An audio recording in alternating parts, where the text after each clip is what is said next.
Valotia el Grande y Valotia el Chico, de Anton Chekhov. Leído por Carmen Will. Dejadme. Yo quiero conducir. Dejad que me ponga al lado del cochero, gritaba Saifía Lvovna. Cochero, espera, que voy a subirme contigo en el pescante. Iba de pie en el trineo, y para evitar que se cayese, su marido, el coronel Vladimir Nikitich Yigich, y su amigo de la infancia, Vladimir Michelich, la tenían asida de las manos. El vehículo, una troika, volaba. «Ya decía yo que no convenía darle coñac», susurró contrariado Vladimir Nikitich a su acompañante. «De veras que tienes cada cosa». El coronel sabía por experiencia que en las mujeres del tipo de la suya, Saifía Lvovna, la risa histérica y el llanto venían siempre tras una alegre diversión con algo de embriaguez.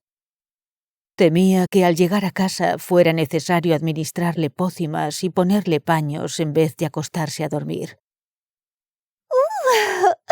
Gritaba ella. Yo quiero conducir. Estaba radiante y alegre. Durante los 2 últimos meses, desde el mismo día de la boda, la había venido atormentando la idea de que se había casado con el coronel por mero cálculo y, como dicen algunos, par dépit, por despecho. Hoy, en un restaurante de las afueras, acababa de convencerse de que le amaba con pasión. Pese a sus 54 años, Yigich era esbelto, ágil, flexible. Y además poseía una gracia para bromear y para acompañar a los gitanos cantando. Sin género de dudas, los viejos eran ahora 1000 veces más interesantes que los jóvenes. Dijérase que la vejez y la juventud habían trocado sus papeles. El coronel, su marido, tenía 2 años más que su padre, pero ¿qué podía importar esto si, bien vistas las cosas, él gozaba de mucha más vitalidad, vigor y lozanía que ella misma con sus 23 años? «Es un tesoro», pensaba Saifía Lvovna. «Una maravilla». También en el restaurante se convenció de que en su alma no quedaba ni un ápice de su antiguo sentimiento. Su amigo de la infancia, Vladimir Michelich, o sencillamente Valotia, de quien estaba enamorada como una loca hasta el día anterior, le era ya indiferente por completo. Toda la tarde le había parecido lacio, soñoliento, aburrido, insignificante. Y la desfachatez con que solía rehuir el pago de la cuenta en los restaurantes la irritó esta vez hasta el extremo de que estuvo a punto de espetarle: «Oiga, si es usted tan pobre, quédese en su casa. ¿Eres tan pobre? Quédese en su casa». Todo lo pagó el coronel. ¿Acaso por el raudo desfile de árboles, postes del telégrafo y lomas de nieve, los pensamientos que acudían a la mente de Saifía Lvovna eran de lo más diverso? Iba pensando que habían pagado en el restaurante 120 rublos y otros 100 a los gitanos que bailaron, y que si al día siguiente se le ocurría tirar, no digo 100, sino 1000, podría hacerlo y quedarse tan campante, mientras que 2 meses antes, cuando era soltera, no disponía ni de 3 rublos de su propiedad, teniendo que recurrir a su padre para comprar cualquier chuchería. ¿Cómo cambia la vida? Sus pensamientos se confundían. Recordó que el coronel Yigich, su marido, cuando ella tenía 10 años, anduvo haciéndole la corte a su tía, y todos afirmaban en la casa que él había sido su perdición. En efecto, la tía se presentaba a comer llorando una y otra vez. Se marchaba de la casa con frecuencia y todos decían que la infeliz estaba en todas partes a disgusto. Yigich era muy guapo y gozaba de enorme éxito entre las mujeres. Le conocía toda la ciudad y se comentaba que él iba a visitar a sus adoradoras como el médico a los enfermos, por turno y todos los días. Incluso ahora, pese a sus canas, a las arrugas y a los lentes, su delgado rostro resultaba muy bello algunas veces, particularmente de perfil.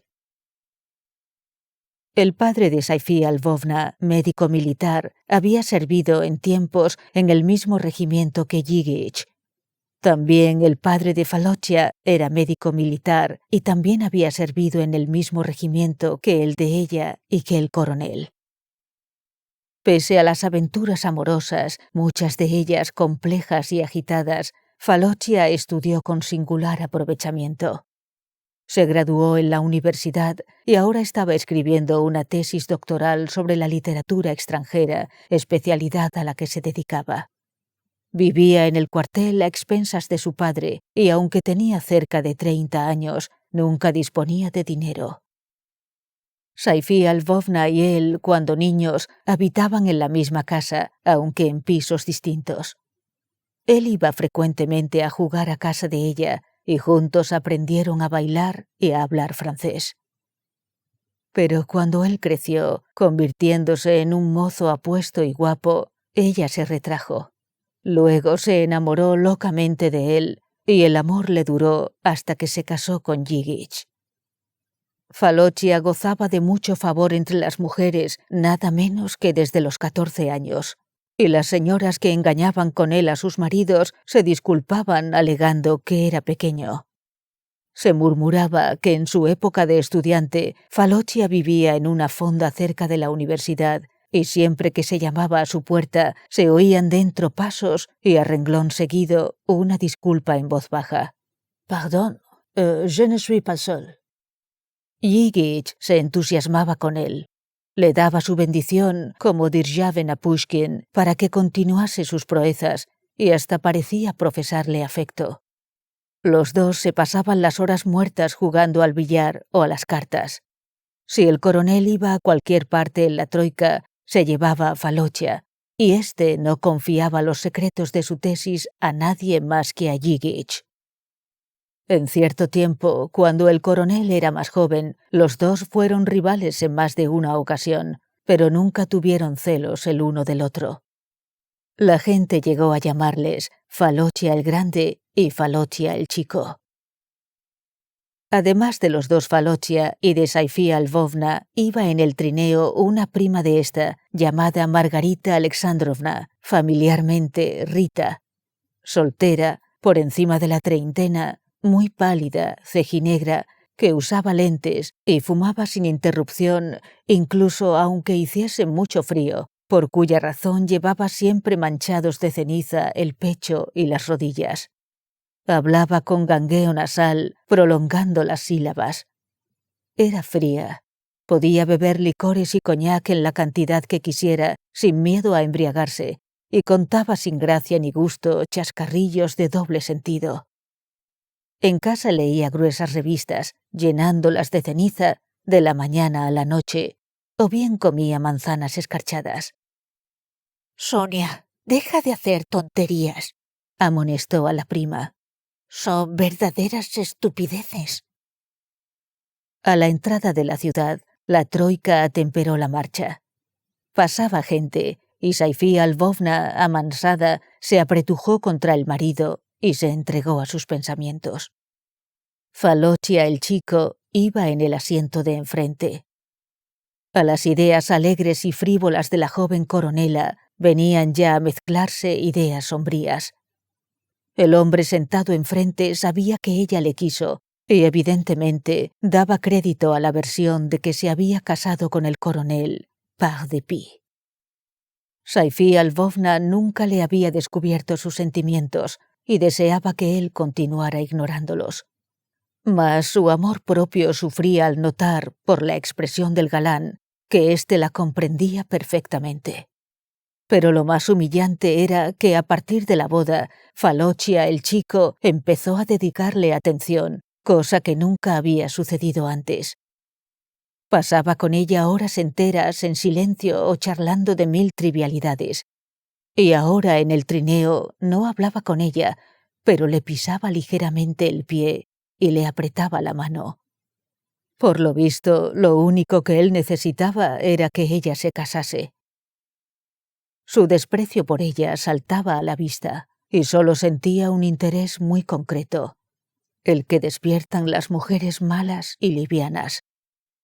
Cuando en el alma de Sofía Lvovna se mezclaba el entusiasmo y el amor por su esposo con el sentimiento de humillación de orgullo zaherido, se apoderaba de ella una desazón que la impulsaba a subirse al pescante, a gritar, a silbar.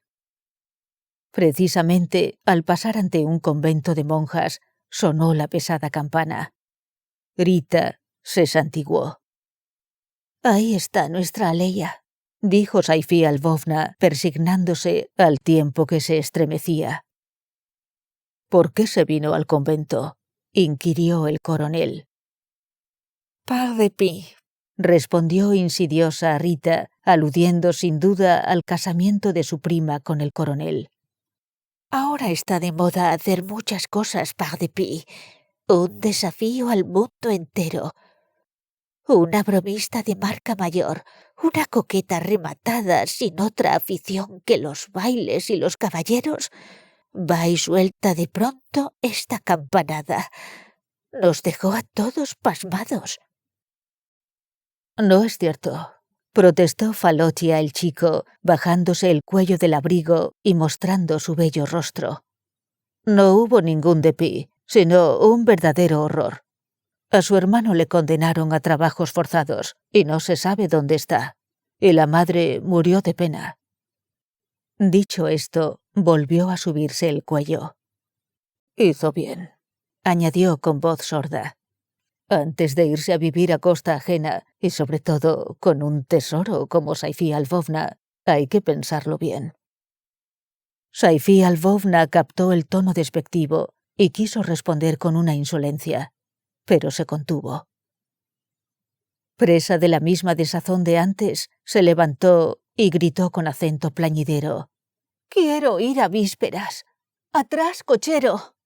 Quiero ver a Aleya». Volvieron atrás. En el bronco tañido de la campana del convento, creyó Saifía Lvovna percibir un reflejo de Aleya y de su vida. Comenzaron a repicar en otras iglesias. Cuando el cochero detuvo la troika, la coronela saltó de ella y corrió hacia el portalón. «Por favor, vuelve pronto», le gritó el marido. «Ten en cuenta que es tarde». Atravesando la lúgubre entrada, Saifía Lvovna siguió por la avenida que conducía a la capilla principal. Crujía la nieve bajo sus pies. El tañido sonaba ya sobre su misma cabeza y parecía penetrar en todo su ser. Ya estaba allí la puerta de la capilla, una bajada de 3 peldaños y luego el pórtico con imágenes de santos a ambos lados. Olía a madreselva y a incienso. Otra puerta y una figura negruzca que abre y le hace una profunda reverencia. Aún no había comenzado el oficio religioso. Una novicia iba y venía cerca del iconostasio, encendiendo las velas de los candelabros mientras otra encendía el incensario.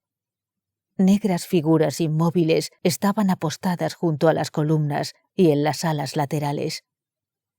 Tal como están ahora, permanecerán hasta el amanecer, pensó Saifía Lvovna, y todo le pareció oscuro, frío, triste, más triste que un cementerio. Contempló con pesar las figuras que parecían de piedra por su inmovilidad, y de pronto sintió que se le angustiaba el corazón. Acababa de reconocer a Leia en una novicia bajita y enjuta de negros cabellos, aunque creía recordar que cuando su prima se recluyó en el convento era regordeta y más alta. Indecisa, presa de fuerte emoción, Saifía Lvovna se acercó a la monjita, la miró a la cara y se cercioró de que no se había equivocado. «Aleya», exclamó y juntó las manos sin poder pronunciar una sola palabra a causa de la emoción. «Aleya». La novicia la reconoció al momento, enarcó las cejas sorprendida y no solo su pálido rostro, puro y limpio, resplandeció de felicidad. Pareció alegrarse hasta el pañuelito blanco que asomaba bajo la trenza. «Esto es un milagro de Dios», exclamó a su vez, juntando también las manos, delgadas y pálidas. Saifía Lvovna la abrazó estrechamente y le dio un beso, no sin temor de oler a vino. «Íbamos de paso y nos acordamos de ti», dijo con un jadeo, como si hubiera venido a la carrera. «Qué pálida estás, Dios mío. Yo me alegro mucho de verte. ¿Qué? ¿Cómo te sientes? ¿Te aburres?» Saifía Lvovna miró a las otras monjas y siguió diciendo en voz queda: «Nosotros tenemos tantas novedades. ¿No sabes que me he casado con Vladimir Nikitich? Te acordarás de él seguramente. Soy muy feliz». «Gracias a Dios. ¿Y tu padre, qué tal se encuentra?» «Bien. Se acuerda mucho de ti. Ven a vernos para las fiestas. ¿Vendrás?» «Está bien», respondió Aleya con una sonrisa amarga. «Iré el segundo día». Saifía Lvovna, sin explicárselo ella misma, rompió a llorar en silencio. Al cabo de unos instantes, se enjugó las lágrimas y dijo: «Rita sentirá mucho no haberte visto. Va con nosotros en el trineo. Y también Falochia. Están en la puerta del convento. ¿Cómo se alegrarían de verte? Ven y te llevo un momento. El oficio no ha empezado todavía». «Vamos», accedió Aleya. Se santiguó 3 veces y, acompañada de Saifía Lvovna, se encaminó a la salida. «¿De modo que eres feliz, Sonichka?», preguntó cuando atravesaron el umbral. «Mucho. Gracias a Dios». Falochia el grande y Falochia el chico descendieron del trineo al ver a la novicia y la saludaron con respeto. Los dos estaban visiblemente impresionados por la palidez del rostro y por el negro hábito monacal de Aleya, y a los dos les agradaba que les recordase y que hubiera salido a saludarles. Para que no tuviese frío, Saifía Lvovna la cubrió con la manta de viaje y con su propio abrigo. Las recientes lágrimas habían aliviado los pesares de su alma y se alegraba de que aquella noche agitada, bulliciosa y en esencia libertina tuviera un final tan puro y moderado. Deseosa de mantener a Aleya junto a sí todo el tiempo que fuera posible, sugirió: «Vamos a dar un paseo. Aleya, sube. Es solo un ratito». Los dos Falochia esperaban una negativa por parte de ella. Los santos no montan en trineos, pero ¿cuál no sería su sorpresa al verla aceptar y subir al vehículo? Cuando avanzaron hacia las afueras, todos callaron, tratando de que Aleya fuese más cómoda y abrigada y pensando en lo que había sido y en lo que era. Ahora tenía una cara imperturbable, poco expresiva, fría, pálida y transparente, como si por sus venas corriese agua y no sangre. 2 o 3 años antes era gruesa, coloradota, propensa a hablar de novios y a reírse por cualquier nimiedad. Al llegar a los límites de la ciudad, la troika dio la vuelta. 10 minutos más tarde se detuvo ante el convento y Aleya descendió. Las campanas estaban ya repicando a toda prisa. «Dios os ampare», dijo la novicia haciendo una profunda reverencia monacal. «No dejes de venir, Aleya». «Iré». Retirándose a prisa, pronto desapareció por el negro portalón. Y sin que se sepa por qué razón, de la troika se apoderó la tristeza. Todos callaron. Saifía Lvovna notó una gran debilidad y decaimiento espiritual. El haber invitado a la monja a pasear en el trineo en compañía de gente medio embriagada le parecía estúpido, una falta de tacto rayana con el sacrilegio. Junto con las nieblas alcohólicas se le disipó el deseo de engañarse a sí misma. Quedó meridianamente claro que no amaba a su marido, que no podía amarle y que todo lo anterior era puro absurdo y bobería. Se había casado con él por cálculo, porque temía quedarse para vestir santos, como Rita, porque estaba harta de vivir en casa de su padre y porque quería encender la sangre a Falocia el chico. De haber sabido ella hasta qué punto era pesado, horrible y repulsivo aquel matrimonio, no lo hubiera aceptado por todo el dinero del mundo. Pero la cosa no tenía remedio. Había que resignarse. Llegaron a casa. Mientras se metía en el cálido y mullido lecho, cubriéndose con la manta, Saifía Lvovna recordó el tenebroso pórtico, el olor a incienso y las figuras situadas junto a las columnas, y se horrorizó al pensar que aquellas figuras permanecerían inmóviles todo el tiempo que ella pasaría en la cama. Los maitines serían largos, largos. Luego vendrían las horas, la misa, el Te Deum. Dios existe. Es seguro que existe. Y yo tengo que morirme.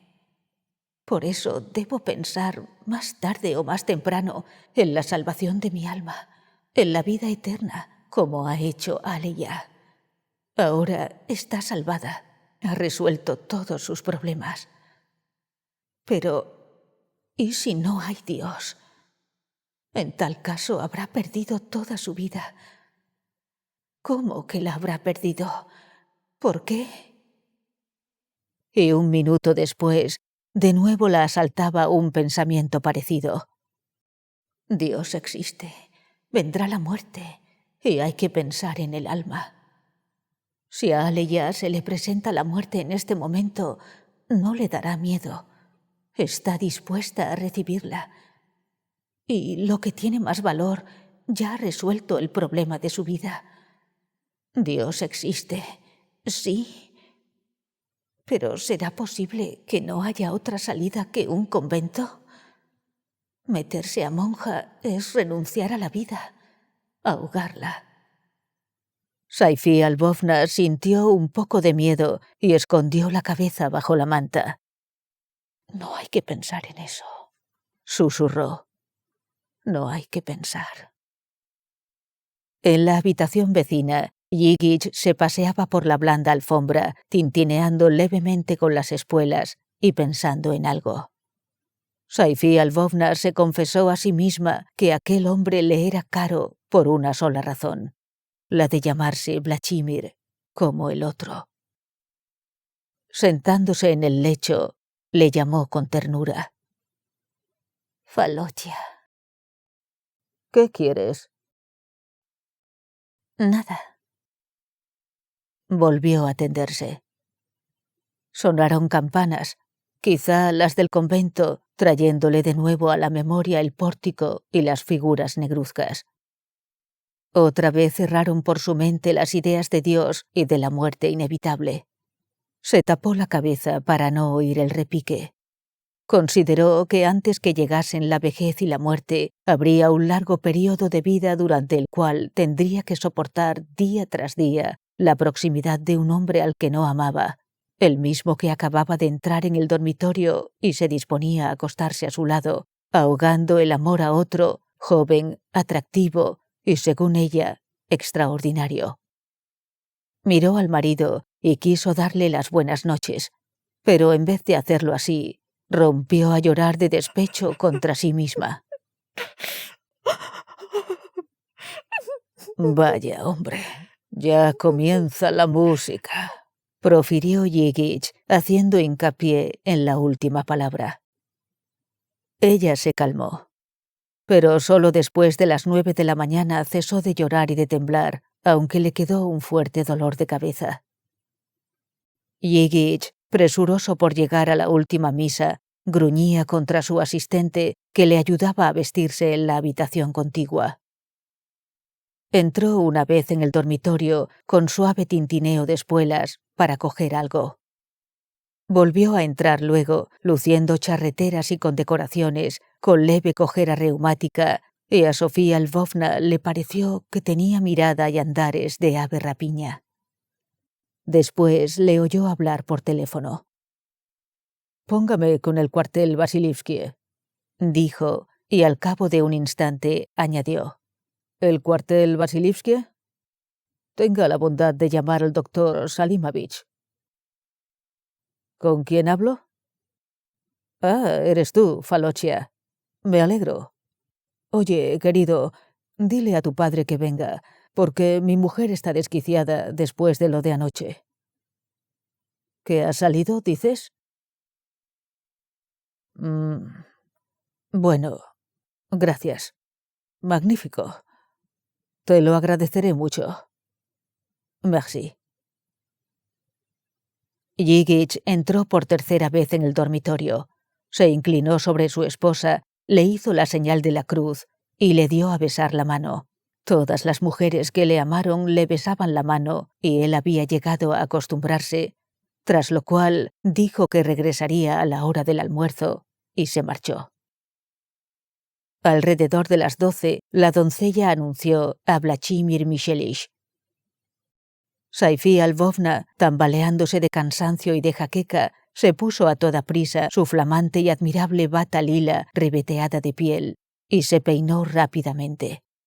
Sentía en su alma una ternura inefable y temblaba al pensar que Falochia pudiera marcharse. Solo quería contemplarle un momento. Falochia el chico venía de frac y corbata blanca, como corresponde a una visita de cumplido. Cuando Saifía Lvovna salió al recibidor, le besó la mano y lamentó con sinceras palabras que estuviese indispuesta.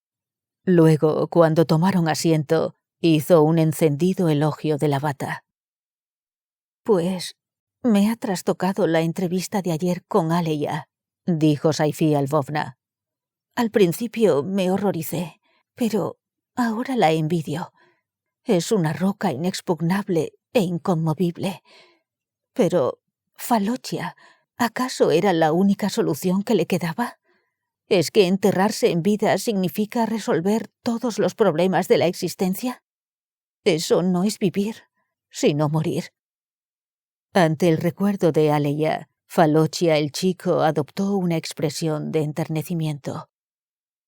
«Usted, que es hombre inteligente», prosiguió ella, «podría aconsejarme para que yo procediera como Aleya.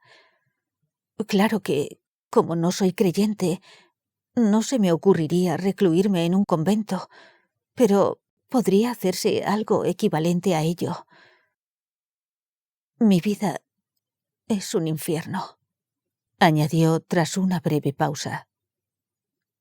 «Aconséjeme, dígame algo convincente, una sola palabra». ¿Una sola palabra? Tararabumbia. «¿Por qué me desprecia usted, Falochia?», preguntó ella, alterada. «Habla conmigo en un tono extraño, fatuo. Perdone la franqueza. Es un lenguaje que no se usa para los amigos, ni para las mujeres decentes. Usted... Va usted progresando por el camino de la ciencia y ama su especialidad. ¿Por qué no me habla nunca de cualquier tema científico? ¿Por qué? ¿Es que no soy digna de ello?». Falochia el chico arrugó el ceño contrariado y replicó: «¿Cómo le ha entrado de pronto esa afición a la ciencia? ¿No querrá usted también una constitución? ¿O prefiere que le sirvan esturión con raíz fuerte?». «Bueno, yo soy una inútil, una mujer miserable, sin principios ni inteligencia. Cometo infinidad de errores. Soy una loca, una perdida que solo merece desprecio. Pero es que usted, Falochia, me lleva 10 años y mi marido me lleva 30. Yo he crecido a la vista de usted, y si usted se lo propusiera, podría hacer de mí lo que quisiese, incluso un ángel. Pero usted...». Su voz tembló. «Usted se porta muy mal. Yigich se casó conmigo a la vejez. Y usted...». «Basta, basta. La interrumpió Falochia, sentándose más cerca y besándole las 2 manos. Dejemos la filosofía para los Schopenhauers, que demuestren lo que se les antoje, y nosotros dediquémonos a besar estas manecitas. Si usted supiera cuánto me duele el desprecio de usted, dijo ella con indecisión, sabiendo de antemano que él no la creería. Si supiera cuán profundo es mi deseo de transformarme y de comenzar una nueva vida, me lleno de júbilo pensando en ello, murmuró, y en efecto a sus ojos asomaron lágrimas de júbilo. Ser una persona generosa, honrada, pura, no mentir, tener un fin en la vida. Oiga, déjese de fingimientos, que no me gustan. La atajó Falochia con gesto caprichosamente burlón. No parece sino que estuviera en escena. A ver si nos comportamos como corresponde. Para evitar que Falochia, enfadado, se marchase, Saifi Lvovna se disculpó y, sonriendo para halagarle, aunque con sonrisa forzada, sacó nuevamente el tema de Aleya y aseguró que también ella deseaba resolver el problema de su vida, convertirse en una persona íntegra. Tararabumbiam, canturreó Falochia a media voz. Y de pronto le pasó la mano por el talle. Ella, sin percatarse bien de sus actos, le apoyó las manos en los hombros y con embelesada admiración estuvo cosa de 1 minuto contemplando su cara inteligente y burlona, su frente, sus ojos, su magnífica barba. Tú sabes muy bien, y desde hace mucho tiempo, cuánto te quiero, confesó, ruborizándose hasta la raíz de los cabellos y notando en los labios una febril contorsión de vergüenza. ¿No sabes que te amo? ¿Por qué me atormentas? Cerró los ojos y le dio un beso apretado en los labios, un beso largo que no quería terminar, aun reconociendo lo impropio de sus actos y temiendo que él mismo lo censurase o que en aquel momento entrase la criada. Oh, ¿cómo me atormentas?, repitió.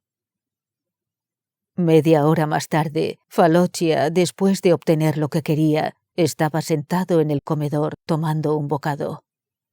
Ella, de rodillas ante él, le miraba ansiosamente a la cara y él le decía que parecía un perrillo esperando que le echasen un trozo de jamón. Luego la sentó sobre sus rodillas y, meciéndola como a una niña, se puso a cantar.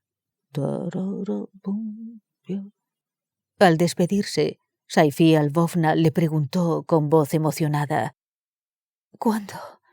¿Hoy? ¿Dónde?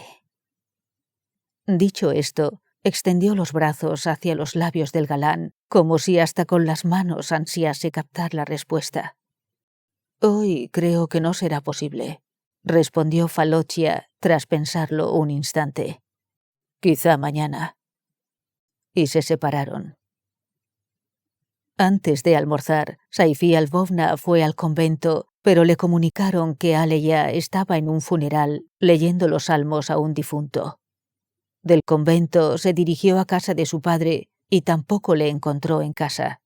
Después cambió de coche y anduvo paseándose por calles y callejuelas hasta la tarde, sin rumbo ni objetivo. Se acordó mucho de su tía, la de los ojos llorosos, que estaba en todas partes a disgusto. Por la noche volvieron a pasear en la Troika y a divertirse en el restaurante de las afueras, oyendo a los gitanos y viéndolos bailar. Cuando pasaron a la vuelta por delante del convento, Saifi Lvovna se acordó otra vez de Aleya y se aterrorizó al considerar que para las muchachas y las mujeres de su esfera no había en el mundo otra alternativa que pasear en coche y mentir siempre, o marcharse a un convento a reprimir los impulsos de la carne.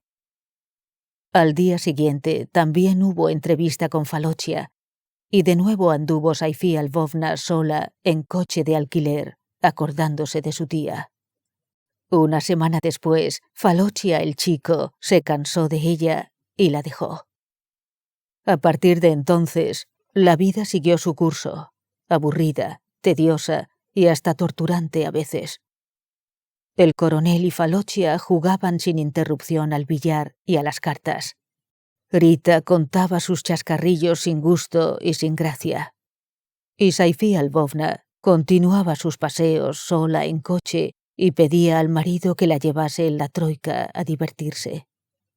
Iba al convento casi todos los días, quejándose ante Aleya de sus irresistibles sufrimientos, llorando sin cesar y notando que con ella entraba en la celda algo impuro, triste y despreciable.